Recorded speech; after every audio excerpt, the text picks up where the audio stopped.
నమస్తే, నేను doctor MSS Mukherjee, మీ interventional కార్డియాలజిస్ట్ని. చాలాసార్లు ఏమవుతుంటుందంటే పేషెంట్ వస్తారు, వచ్చిన తర్వాత బీపీ ఒక 180 అట్లా ఉంటుంది. సిస్టాలిక్ బీపీ 180/100 అట్లా ఉంటుంది. ఉంటే వాళ్ళకి ఒక డౌట్ వస్తుంటుంది, అదేంటి 180/100 ఉంటే మాకేమీ తెలియట్లేదు అని. సో ఇది చాలా కామన్ ప్రశ్న అనమాట. బీపీ ఉన్న వాళ్ళకి అసలు సిమ్టమ్స్ ఏముంటాయి, సిమ్టమ్స్ ఉండే అవకాశం ఉందా లేదా, ఏ సిమ్టమ్స్ ఉండే అవకాశం ఉంది, ఏ విధంగా మనం జాగ్రత్తలు తీసుకోవాలి.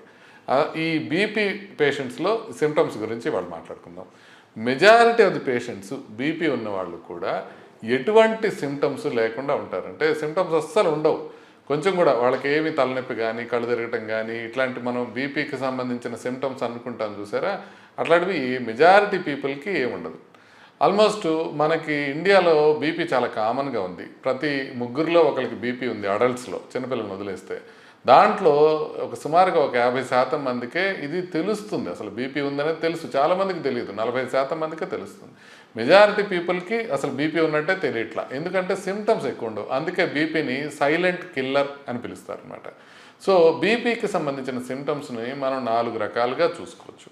ఒకటి, బీపీ బాగా ఎక్కువ ఉంటే వచ్చే సిమ్టమ్స్. రెండోది, BP target organ damage cause చేస్తే, అంటే బీపీ వల్ల మనకి కిడ్నీస్ కానీ, హార్ట్ కానీ, కళ్ళు కానీ, బ్రెయిన్ కానీ, ఈ 4 ఎఫెక్ట్ కావచ్చు.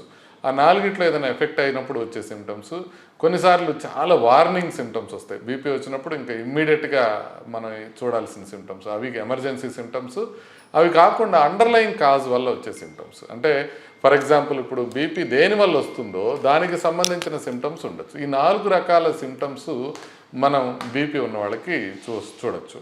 మొదటిగా, బీపీ ఎక్కువ ఉంది, అలాంటప్పుడు మనకి ఏ విధంగానే సిమ్టమ్స్ ఉండొచ్చు. బీపీ ఎక్కువ ఉన్నప్పుడు తలనొప్పి వచ్చే అవకాశం ఉంటుంది. అది ఎక్కడ ఉంటుందంటే కొంచెం వెనకాల వచ్చే అవకాశం ఉంటుంది. పొద్దున్న లేవగానే తలనొప్పి వచ్చే అవకాశం ఉంటుంది. ఇలాంటి నొప్పి కనుక వస్తే బీపీ ఒక్కసారి ముందు చెక్ చేయించుకోవాల్సిన అవసరం ఉంటుంది.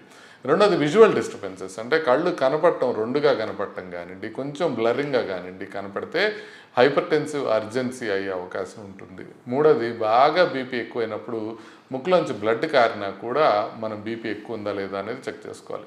యాక్చువల్గా బీపీ ఎక్కువ ఉన్నప్పుడు మనకి బ్లడ్ కారితే ఆ బ్లడ్ చూసి ఇంకా బీపీ పెరుగుతూ ఉంటుంది. సో అది బీపీ వల్ల బ్లడ్ కారిందా, లేకపోతే బ్లడ్ కారడం వల్ల బీపీ పెరిగిందా అన్న విషయం కూడా జాగ్రత్తగా చూసుకోవాల్సింది. కొంతమందికి ఏంటంటే చెస్ట్లో టైట్నెస్ అనిపిస్తుంది, అంటే కొంచెం పట్టుకున్నట్టు అనిపిస్తుంది. కొంతమందికి ఆయాసం లాగా వస్తుంది, కొంతమందికి కళ్ళు తిరిగినట్లు ఉంటుంది. ఇన్ని సిమ్టమ్స్ నేను చెప్పినప్పటికీ కూడా మెజారిటీ ఆఫ్ ది సిమ్టమ్స్ ఉండవు. అసలు ఏమిటి అనేది ఫస్ట్ థింగ్ గుర్తుపెట్టుకోవాల్సిన అవసరం ఉంటుంది. ఇవి ఫస్ట్ థింగ్ అనమాట, బీపీ బాగా ఎక్కువ ఉన్నప్పుడు వచ్చే సిమ్టమ్స్. రెండోది, టార్గెట్ ఆర్గాన్ డ్యామేజ్ వల్ల వచ్చేవి. Target organs ఏమేంటి? కిడ్నీస్ అయి ఉండొచ్చు, హార్ట్, ఐస్, బ్రెయిన్. కింద నుంచి పైకి చూసుకుంటే ఈ 4గిటిని మనకి బీపీ ఉన్నప్పుడు ఎఫెక్ట్ చేసే అవకాశం ఉంటుంది. సో వీటిల్లో కిడ్నీకి సంబంధించిన ప్రాబ్లం కనుక వస్తే కాళ్ళ వాపులు కానివ్వండి, కళ్ళు ఉబ్బరంగా కానివ్వండి, లేకపోతే యూరిన్ ఫోమీగా ఉండటం కానివ్వండి, వీక్నెస్ ఉండటం కానివ్వండి, ఇలాంటి కారణాలు మనకి కిడ్నీస్తో వచ్చే అవకాశం ఉంటుంది. అదే హార్ట్కి సంబంధించి అయితే చెస్ట్ పెయిన్ రావటం కానివ్వండి, ఆయాసం రావటం కానివ్వండి, వీటితో పాటుగా రిథమ్ డిస్టర్బెన్సెస్ రావటం కానివ్వండి, రేర్గా హార్ట్ ఫెయిల్యూర్ లాంటి సిమ్టమ్స్ రావటం కానివ్వండి జరుగుతుంది. అదే కళ్ళ మీద ఎఫెక్ట్ అయితే మనకి బ్లర్రింగ్ రావటం కానివ్వండి, రెండుగా కనపడటం కానివ్వండి, ఇవి రెండు జరిగే అవకాశం ఉంటుంది. బ్రెయిన్కి సంబంధించిన ప్రాబ్లం వస్తే కొంతమందికి ఆల్మోస్ట్ ఒక 20% ఆఫ్ ది పీపుల్కి స్ట్రోక్ అనేది మొదటి సిమ్టమ్గా వస్తుంది. అంటే ఫస్ట్ రావడమే పక్షవాతం రావటం బీపీ వల్ల వచ్చే అవకాశం ఉంటుంది. సో ఇవి 4 మనకి టార్గెట్ ఆర్గాన్స్. ఈ టార్గెట్ ఆర్గాన్స్ చూసుకోవాలి.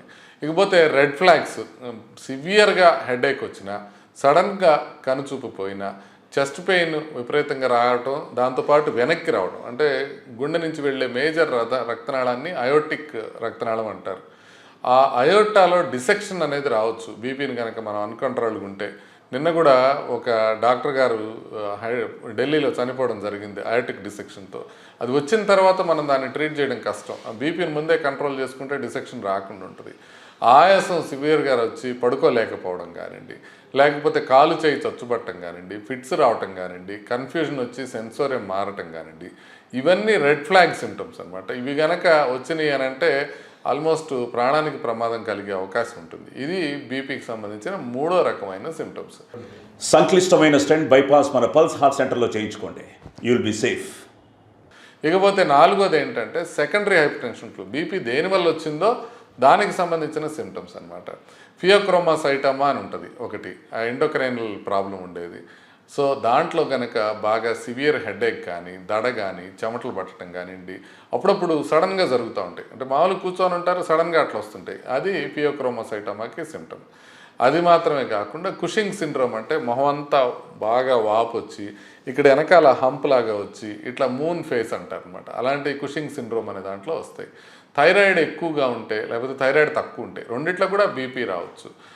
థైరాయిడ్ ఎక్కువగా ఉంది అని అనుకోండి, దాంట్లో బరువు తగ్గడం కానివ్వండి, చేతులు వణకటం కానివ్వండి, గుండె దడగా ఉండటం కానివ్వండి జరగచ్చు. ఇలాంటివి ఉంటే కనుక మనం బీపీకి సెకండరీ కాజెస్ ఏమున్నాయి అనేది మనం చూసుకోవచ్చు. కానీ మెజారిటీ పీపుల్ బీపీకి ఏమని ఫీల్ అవుతారంటే సిమ్టము కోపం వస్తుంది బీపీ పెరిగితే అనుకుంటారు. అంటే మా ఆయనకి బాగా బీపీ పెరిగిపోయిందండి, ఈ మధ్య అందరి మీద అరుస్తున్నాడు అని చెప్తూ ఉంటారు.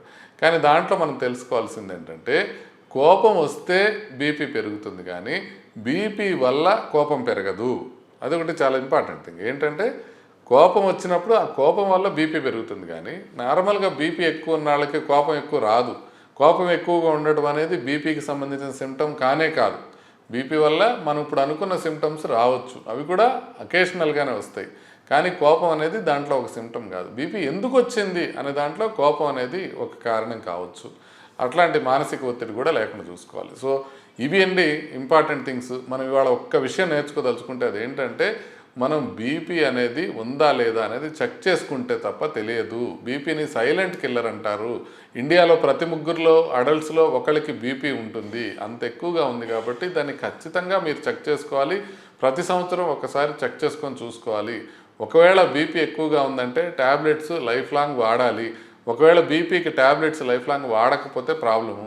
అదేంటండి బీపీకి ట్యాబ్లెట్ స్టార్ట్ చేస్తే లైఫ్ లాంగ్ కంటిన్యూ చేయాల్సి వస్తుందని కొంతమంది బీపీకి ట్యాబ్లెట్లు స్టార్ట్ చేయరు. ఇది ఎలాంటిదంటే బిడ్డకి పుట్టిన తర్వాత 6 నెలల తర్వాత ఏదైనా అన్నం పెడితే లైఫ్ లాంగ్ పెట్టాల్సి వస్తుందేమో అనుకొని అసలు పెట్టకపోవడం లాంటిది. అంటే అవసరం కాబట్టి లైఫ్ లాంగ్ వాడాల్సి వస్తుంది. కొంతమంది ఏంటంటే బరువు తగ్గించుకొని, ఆహారపు అలవాట్లు మార్చుకొని, స్ట్రెస్ తగ్గించుకొని, వ్యసనాలకు దూరంగా ఉండి అన్ని రకాలుగా కరెక్ట్గా బిహేవ్ చేసే వాళ్ళకి బీపీ ట్యాబ్లెట్స్ ఆపేసే అవకాశం ఉంటుంది. చాలామంది నా పేషెంట్లు బీపీ ట్యాబ్లెట్స్ ఆపేస్తుంటారు. అయితే ఆ బీపీ ట్యాబ్లెట్స్ ఆపాలి లేదు అనేది ఎవరి పేషెంట్ చేతిలో ఉంటుంది తప్ప వేరేది ఉండదు. కాబట్టి లైఫ్ స్టైల్ మాడిఫికేషన్ చేసుకుంటానే బీపీని మనం కంట్రోల్ చేసుకునేటట్టు చూసుకోవాలి తప్ప బీపీ మొదలైనప్పుడు బీపీకి కనుక మనం ట్యాబ్లెట్స్ వాడలేకపోతే సడన్గా ఏదన్నా పక్షవాతం వస్తే లైఫ్ లాంగ్ ఇంకొకళ్ళు వాళ్ళని బాత్రూమ్ తీసుకెళ్ళడానికి ఇబ్బంది పడాల్సిన అవసరం వస్తుంది. చాలా ఇంపార్టెంట్ విషయం. బీపీని చెక్ చేసుకొని ట్రీట్మెంట్ తీసుకోండి. నమస్తే.